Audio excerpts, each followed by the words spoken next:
So very good evening to all of you, and I hope that you people are studying at home. Is it so? And you people are doing good. चलो ठीक है.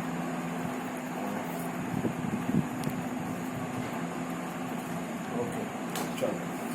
तो अभी तो जानते हैं in our previous video हम लोगों ने डिस्कस किया था water strong acids, water strong bases किस तरीके से रिएक्शंस होता है ना. मेटेलिक ऑक्साइड्स के साथ एसिड्स का कैसा रिएक्शन होगा, नॉन मेटेलिक ऑक्साइड्स के साथ एसिड का कैसा रिएक्शन होगा, ये सब हम लोगों ने देखा है ना लास्ट वीडियो में. अभी हम लोग जो नेक्स्ट जो देखने वाले हैं, अभी हम लोग जो नेक्स्ट जो डिस्कशन करने वाले हैं वो हमारा है क्या, स्ट्रॉन्ग एसिड्स, वीक एसिड्स के बारे में हम लोग जान गए ना कि it will depend upon what. अगर एसिड का स्ट्रेंथ है तो वो डिपेंड करता है किसके ऊपर, H+ के ऊपर, और अगर बेस का स्ट्रेंथ है तो वो डिपेंड करता है किसके ऊपर, OH- के ऊपर, है ना. उसके बाद हम लोग ये भी पढ़े थे कि किस तरीके से जो है वो आयंस जो है वो डिसोसिएट होगा, किस तरीके से एक एसिड या फिर बेस अगर हम लोग उसको वाटर में डालते हैं तो किस तरीके से डिसोसिएट होता है, वेदर इट्स एसिड और इट्स अ बेस, वो कैसे डिसोसिएट होगा ये भी हम लोगों ने देखा था. हम लोगों ने कुछ 6-7 एसिड्स के लिए जो हम लोग देखे थे, है ना. अभी अगर हम लोग बेस का बात करते हैं तभी भी क्या वो सेम ही होगा या अलग होगा, क्या लगता है तुम लोग को? ऑब्वियसली वो सेम होगा, अलग होने का कोई चांस ही नहीं है ना, अलग होने का कोई चांस ही नहीं है.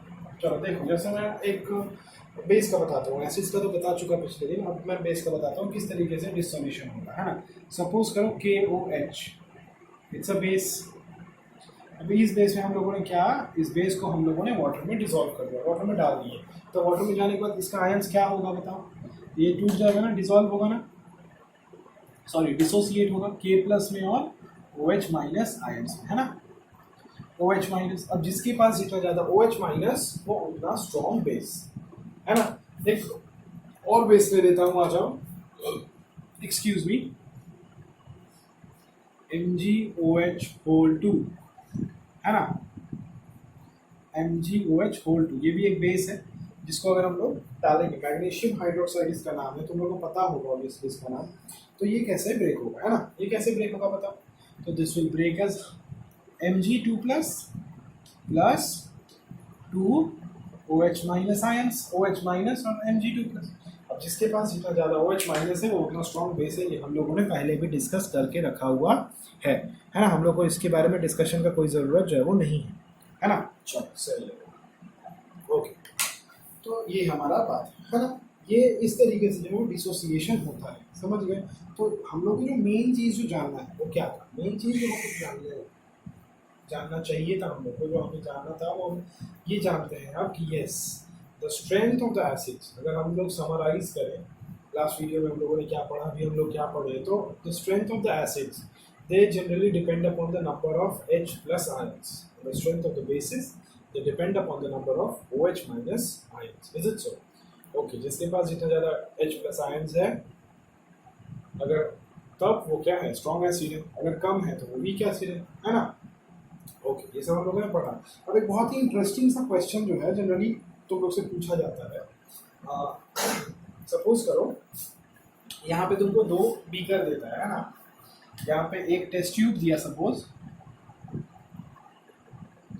यहाँ पे एक टेस्ट ट्यूब दिया, है ना. इस टेस्ट ट्यूब में क्या है, एसिड है, और इस टेस्ट ट्यूब में क्या है, वाटर है. अब सवाल ये पूछता है कि तुमको जो है इन दोनों को मिक्स करना है ना. एकदम बेसिक सब सवाल है, मतलब एग्जाम में नहीं पूछेगा लेकिन जस्ट ऐसे ओरली पूछा जाता है. तो इन दोनों को मिक्स करना है. तुम क्या करोगे, तुम एसिड को वाटर में डालोगे या फिर वाटर को एसिड में डालोगे, ये बताओ. तुम किसको किससे मिक्स करोगे. अब हो सकता है तुम्हारा दिमाग ये बोलता हो कि ये कैसा क्वेश्चन है भाई, हम लोग किसी को भी किसी से मिक्स करें उससे क्या मतलब है, मिक्स ही तो करना है ना. यही है ना, यही लगता है तुमको, है ना, कि हम लोग किसी को भी किसी से मिक्स करें, मिक्स ही तो करना है, समझ ही बड़ी बात है. लेकिन ऐसा है क्या, सही में ऐसा नहीं है, एक्चुअली ऐसा नहीं है ना. फिर भी तुम बताओ क्या करोगे तुम, मतलब एसिड को वाटर में डालोगी या फिर वाटर को एसिड में डालोगी, क्या करोगी बताओ. सोचो सोचो सोचो सोचो, क्या करोगी. हाँ, बस करेक्ट थिंग विल बी हम लोग एसिड को लेके वाटर में डालेंगे, हम लोग वाटर को एसिड में नहीं डालेंगे। ऐसा क्यों होगा पता है? ऐसा इसीलिए होगा कि क्या होगा ना कि अगर हम लोग वाटर को एसिड में डालते हैं, मान लो तो वाटर को जो हम लोग एसिड में से डाल रहे हैं, तो क्या हो सकता है अगर एसिड का कुछ भी अगर थोड़ा भी पार्ट अगर उस टेस्ट ट्यूब में से जो है वो अगर निकल के बाहर आता है तो हमारे हाथ पे गिर सकता है और इतना कोरोसिव होता है कि वो हमें हार्म पहुंचा सकता है। लेकिन अगर हम लोग एसिड को वाटर में डालेंगे तो क्या है, वाटर ज़्यादा है, यहाँ तक वाटर है, अब एसिड धीरे धीरे अंदर जा रहा है ना। तो एसिड अगर यहाँ जाने से गिरता भी है तो इतना ज़्यादा वाटर में थोड़ा सा एसिड गिरा है अभी, उतना ज़्यादा इफेक्ट करेगा नहीं करेगा। लेकिन यहाँ पे क्या है, इतना ज़्यादा एसिड है, इसमें थोड़ा सा वाटर डाले वो भी मेरे हाथ पे गिर गया तो ये तो ज़्यादा इफेक्ट करेगा ना हमको, यहाँ से ज़्यादा नुकसान होगा। इसीलिए अगर कभी भी ऐसा क्वेश्चन पूछा जाए तुम लोगों से तो तुम लोग क्या बोलोगे कि यस हम लोग एसिड को वाटर में ऐड करेंगे, है ना, एसिड को हम लोग वाटर में ऐड करेंगे। ठीक है, अब जब ये एसिड को वाटर में ऐड करने का सवाल पूछा गया तो यहाँ से एक और कॉन्सेप्ट जो है वो निकल के बाहर आया। क्या कॉन्सेप्ट निकल के आया कि अरे भाई हाँ वाह बहुत बढ़िया बात है ये, तो अगर हम लोग ऐसा करें तब तो एक और काम किया जा सकता है। तो बोला गया भाई क्या किया जा सकता है बताइए। तो ये किया जा सकता है कि जो भी एसिड है हमारा, एसिड का एक स्ट्रेंथ है, एसिड एक स्ट्रॉन्गनेस है ना, उसका एक स्ट्रेंथ है, इतना स्ट्रॉन्ग, तो हम लोग ये कर सकते हैं कि हम लोग एसिड के स्ट्रेंथ को कम कर सकते हैं। अगर हम लोग चाहें तो एसिड के स्ट्रेंथ को हम लोग कम कर सकते हैं ना। तो अब एसिड के स्ट्रेंथ को हम लोग कम करेंगे तो कैसे कम करेंगे, हम लोग उसको क्या करेंगे, वाटर में उसको डाल देंगे, है ना। तो यहाँ से कंसेप्ट आया किस चीज़ का, डाइल्यूशन का। किस चीज़ का कंसेप्ट आया, यहाँ से कंसेप्ट आया किस चीज़ का, डाइल्यूशन। डाइल्यूशन मतलब हम लोग क्या कर रहे हैं, हम लोग एसिड को और बेसिस को क्या कर देंगे, डाइल्यूट कर देंगे, मतलब उसके पावर को कम कर देंगे। कैसे करेंगे कम, ये बताओ कैसे कम करेंगे।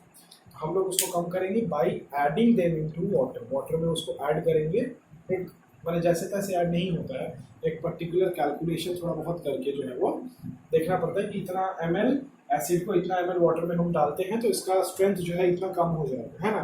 तो उस तरीके से कैलकुलेशन करके हम लोग जो है वो एक एसिड या फिर एक बेस का स्ट्रेंथ को हम लोग कम कर सकते हैं। कैसे, बाई डाइल्यूशन, है ना। हम लोग क्या करेंगे, अगर ऐसा हम लोग करते हैं तो हम लोग बोलेंगे yes this is a dilute acid, मतलब इसका स्ट्रेंथ हम लोग कम कर चुके हैं। This is a dilute base, okay, इसका स्ट्रेंथ हम लोग कम कर चुके हैं, उसको हम लोग डाइल्यूट कर चुके हैं, उसको हम लोग वाटर में ऐड कर दिए हैं और हम लोग उसके स्ट्रेंथ को कम कर दिए। ये इसका मतलब समझ में आता है, ठीक है ना।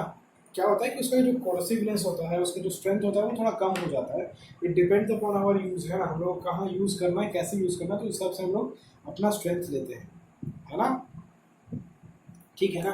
क्योंकि ज़रूरी है, क्योंकि हम लोग हर एक काम को जो है वो ना, मतलब स्ट्रॉन्ग एसिड जो होता है जिसको हम लोग बोलते हैं कंसनट्रेटेड एसिड, दो तरीके का तुमको दिखेगा। अगर तुम कभी लैब में जाओगे तो तुम लोग को दो बॉटल मिलेगा एसिड का। एक बॉटल पे लिखा रहेगा कंसनट्रेटेड कॉन्क, ठीक है, CONC conc, concentrated suppose H2SO4 ये दिख जाएगा, और नहीं तो लिखा रहेगा डाइल्यूट DIL H2SO4। ये दोनों ही चार्ज तुम लोग को दिखेंगे, लेकिन ये जो होगा तुम्हारे पहुंच से दूर होगा, ये होगा तुम्हारे हाथ के आसपास, है ना। क्यों ऐसा, क्यों ऐसा, इसीलिए कि जब भी हम लोग एसिड या फिर बेस, है ना, इसी तरीके से कंसनट्रेटेड NaOH भी तुमको दिखेगा, डाइल्यूट NaOH भी तुमको दिखेगा, है ना।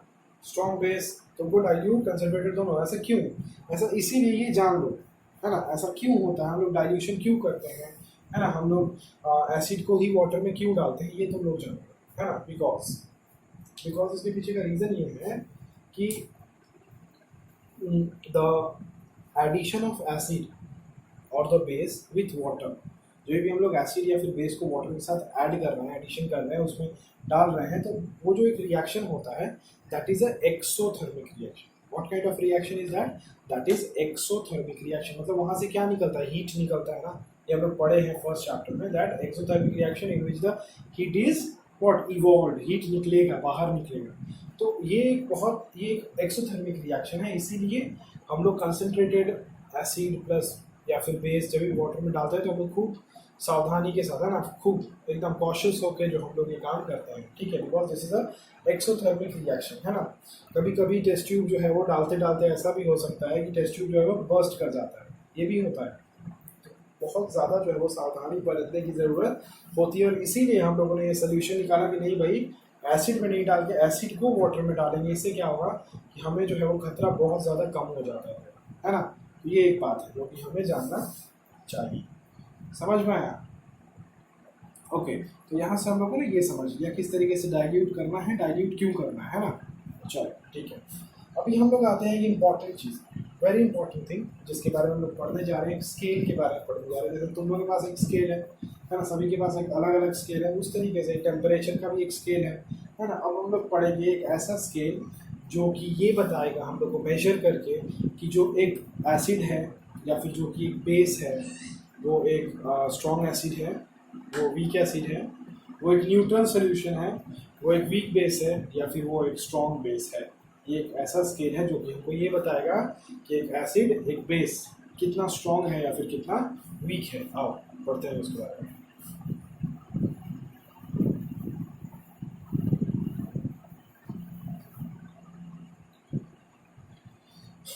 उस स्केल का नाम क्या है? उस स्केल का नाम होता है पीएच स्केल, है ना। पीएच का फुल फॉर्म क्या होता है? PH means potential of hydrogen ions, है ना। ये हाइड्रोजन आयंस के पोटेंशियल के ऊपर काम करता है। जिसके पास जितना ज़्यादा पोटेंशियल है हाइड्रोजन आयंस, वो उतना स्ट्रॉन्ग एसिड है। जिसके पास जितना कम है हाइड्रोजन आयंस, उसका मतलब क्या ज़्यादा है? अगर हाइड्रोजन आयन कम है तो क्या ज़्यादा है ये बताओ? OH- आयन ज़्यादा है, तो अगर वो है तो वो एक बेस होगा, है ना। इस तरीके से जो है वो पीएच स्केल जो है वो हमारा काम करता है, ठीक है, समझे। अब एक पीएच स्केल को मैं हल्का सा ड्रॉ करने की कोशिश करता हूँ, ठीक है, और बाई द डायग्राम मैं तुम लोग को समझाने की कोशिश करूँगा, ठीक है, कोई प्रॉब्लम नहीं है इसमें, है ना। चलो आगे देखो। देखो ये एक पीएच स्केल ऐसा ही दिखता है, मतलब एक स्केल जैसा ही दिखता है, और कैसा दिखेगा? स्केल है तो स्केल जैसा ही ना दिखेगा, और ये सब बात है ना। ओके, ये हो गया 0, ये हो गया 1, ये हो गया 2, 3, 4, 5, 6, 7, 8, 9, 10, 11, 13, 14, है ना। तो ये 0 है, ये जो है 1 है, ये 2 है, 3 है, 4 है। जैसे मार्किंग्स होता है ना तुम्हारे हमारे स्केल में, वैसा ही मार्किंग यहाँ भी 11, 12, 13 और ये है 14, है ना। तो इसका जो एक्सट्रीम दोनों पॉइंट है वो क्या है? 0 है और एक है 14। एक 0 है और एक क्या है? 14 है। ये दो इसके एक्सट्रीम पॉइंट है। नॉर्मली इसमें 0 से लेके 14 तक डिविजन्स होते हैं, ठीक है, ओके। चलो, और उसके बाद क्या होता है? देखो उसके बाद जो होता है वो होता है तुम्हारा 7 पॉइंट जो होता है। ये जो 7 होता है ये तुमको दिख रहा है कि 0 से लेके 14 तक का बीच वाला पॉइंट है ना। तो ये जो पॉइंट होता है, ये पॉइंट होता है हमारा न्यूट्रल पॉइंट। अगर 7 किसी का पीएच रीडिंग है तो वो एक सोल्यूशन ना ही एसिडिक है और ना ही बेसिक है ना। ये समझने में आता है, ना ही एसिडिक है और ना ही बेसिक है। It is not acidic nor it is basic, understood. चलो सही है। अब समझते हैं कैसे ये काम करेगा, है ना। ये कैसे काम करता है, हमें किस तरीके से पता चलेगा, है ना। आ जाओ इसके बारे में थोड़ा सा समझते हैं, आ जाओ। तो अब देखो, अब हम लोग 7 से लेफ्ट की तरफ में आ रहे हैं, है ना। हम लोग 7 से लेफ्ट की तरफ में आ रहे हैं, 0 की तरफ। अगर ऐसे हम लोग कम होता है, हम लोग का पीएच का वैल्यू अगर कम होता है, पीएच 7 से 6, 6 से 5, 5 से 4, 4 से 3, इसका मतलब क्या है कि मेरा एसिडिक नेचर जो है वो इंक्रीज हो रहा है। क्या इंक्रीज हो रहा है? एसिडिक नेचर इज इंक्रीजिंग, है ना। इसका मतलब है कि अगर हम बोलें कि pH 0 और pH 4 ये दो एसिड हम तुमको दिए, एक एसिड का है pH 0, एक एसिड है pH 1 सपोज, और एक एसिड है pH 4। दोनों में स्ट्रॉन्ग एसिड कौन है? तो तुम बोलोगे कि yes, pH 1 is the stronger. क्यों? क्योंकि उनको पता है हम लोग जब लेफ्ट मूव करते हैं, जैसे जैसे और लेफ्ट आएंगे वैसे वैसे स्ट्रॉन्गनेस, उसका स्ट्रेंथ बढ़ते जाएगा। अगर हम pH 1 और 0 में बोले तो ऑब्वियसली pH 0 जिसका होगा वो तुम्हारा स्ट्रेंथ उसका ज़्यादा होगा, है ना। ये बात ठीक है, ओके, कोई प्रॉब्लम नहीं है उसमें, ठीक है। चलो, यहाँ से यहाँ आने का ये तो एक मतलब हुआ एसिडिक नेचर।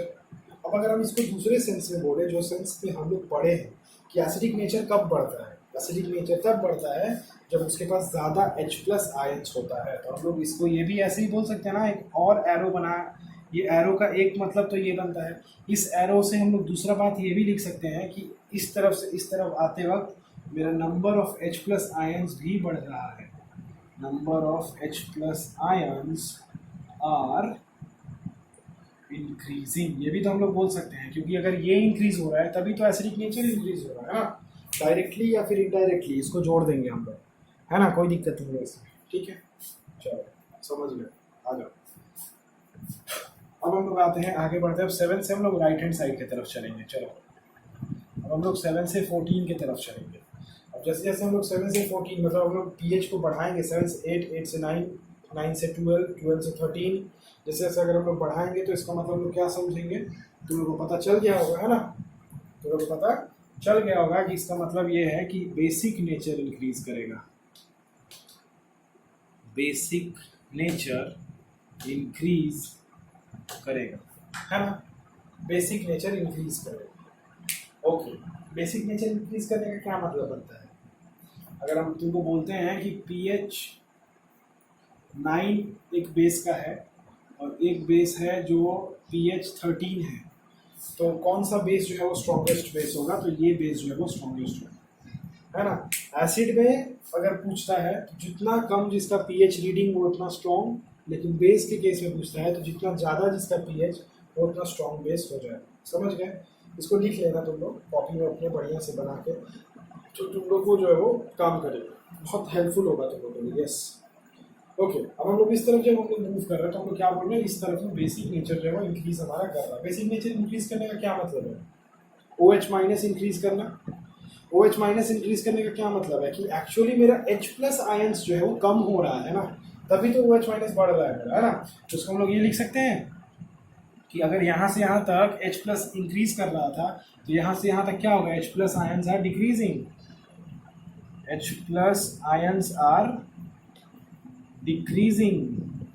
अब तुम बोलोगे कि सर लिखे तो आप सही बात ही है, H+ आयंस डिक्रीज हो रहा है, लेकिन आप तो ये भी लिख सकते थे ना कि OH- इज इंक्रीजिंग।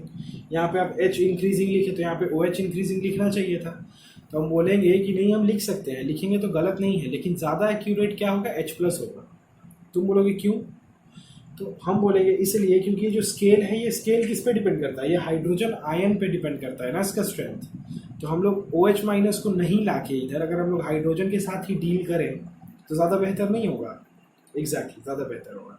हम लोग को ये तो पता है कि बेसिक नेचर बढ़ने का मतलब OH- आयंस का स्ट्रेंथ बढ़ रहा है, नंबर बढ़ रहा है OH- का, तो इसका मतलब क्या, OH- का नंबर बढ़ने का मतलब क्या, H+ आयंस का नंबर डिक्रीज कर रहा है। तो हम लोग H+ के टर्म्स में लिखेंगे, चाहे तो वो भी लिख सकते हैं, थर्ड पॉइंट भी लिख लो तुम लोग, ऐसा बात नहीं है ना, लेकिन ये ज़्यादा एक्यूरेट होता है ना। OH- is increasing, ions are increasing, ये भी हम लोग लिख सकते हैं, गलत नहीं है ना।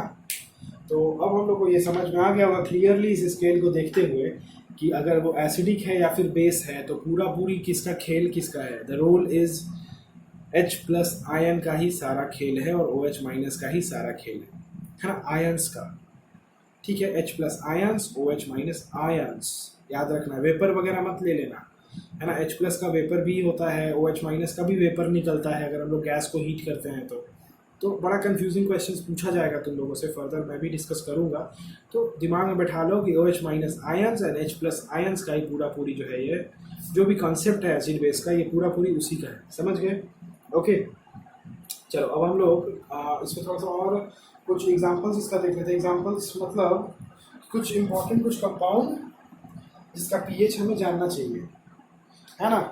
जैसे देखो, जैसे अगर हम लोग डिस्कस करें, अगर हम लोग बात करें कि हमारे स्टमक में हम लोग पढ़े थे गैस्ट्रिक जूसेस के बारे में लाइफ प्रोसेस में, तो जो गैस्ट्रिक जूस होता है, वो जो गैस्ट्रिक जूस होता है उसका pH कितना होता है, उसका pH होता है 1.2। उसका pH कितना होता है, pH होता है उसका 1.2, है ना।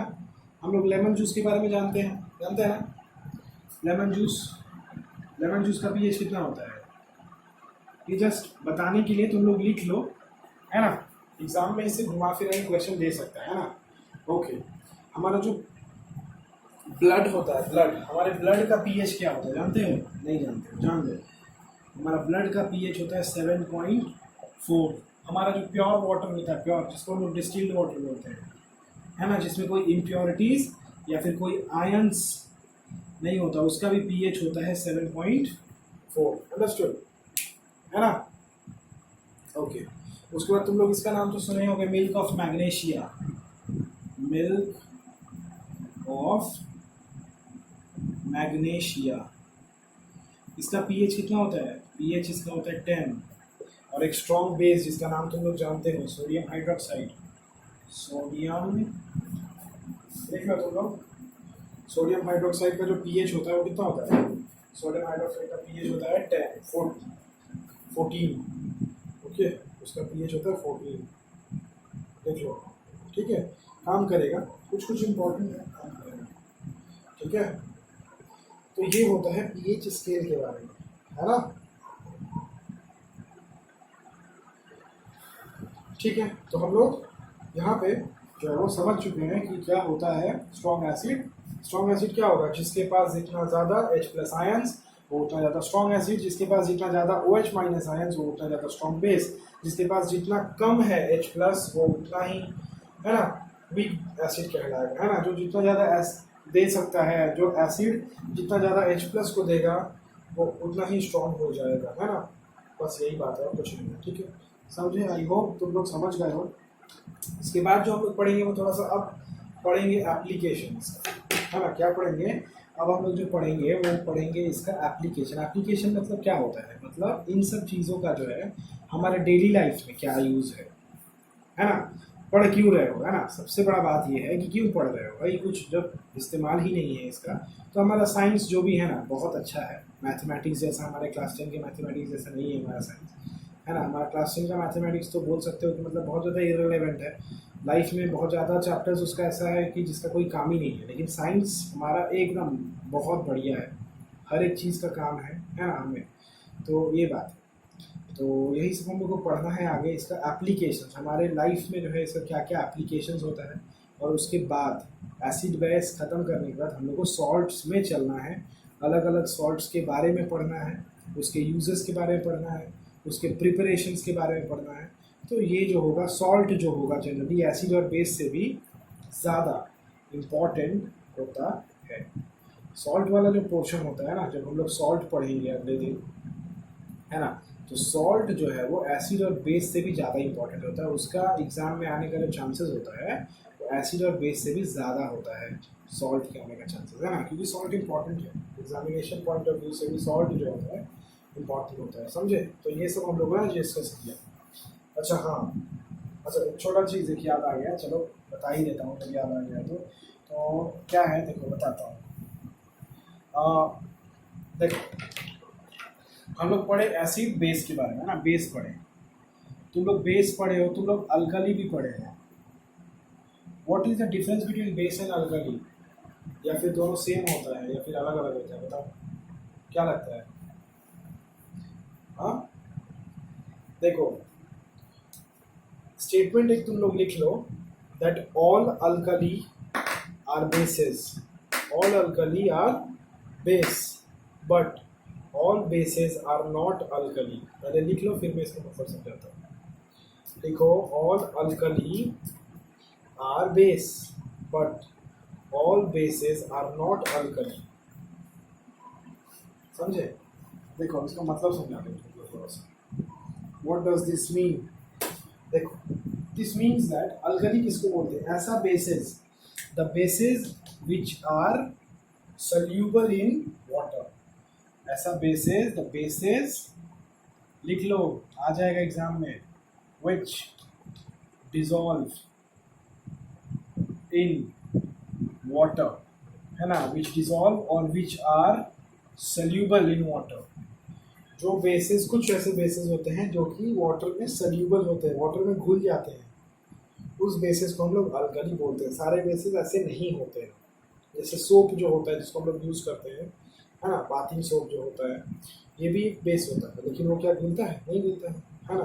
तो इसीलिए हम लोग बोल रहे हैं कि all bases are not alkali. सारा बेस अल्कली नहीं होता, लेकिन जो अल्कली है, हर एक अल्कली बेस तो होता ही है, क्योंकि अल्कली एक अलग टाइप है, बेस में अलग टाइप है। एक ऐसा बेस जो कि वाटर में सोल्यूबल है, उसको हम लोग अल्कली बोलते हैं। अंडरस्टूड? तो ये इंपॉर्टेंट था, जस्ट बता दिए, 1 मार्क्स के लिए पूछ देता है वाटर अल्कलीज, तो ये तुम लोग को लिखना पड़ेगा। Understood? So this is all about today. I hope तुम लोग को सब समझ में आया होगा। इन केस अगर तुमको कोई डाउट है तो तुम हमसे पूछ सकती हो एज यूजुअल, है ना, कोई दिक्कत नहीं है। ठीक है, चलो देन इट्स 12:28 मिडनाइट, है ना, मिडनाइट हो चुका है। तुम लोग का क्लास देना पड़ा है मुझे। सो चलो फिर रखते हैं। Okay, so good night, take care.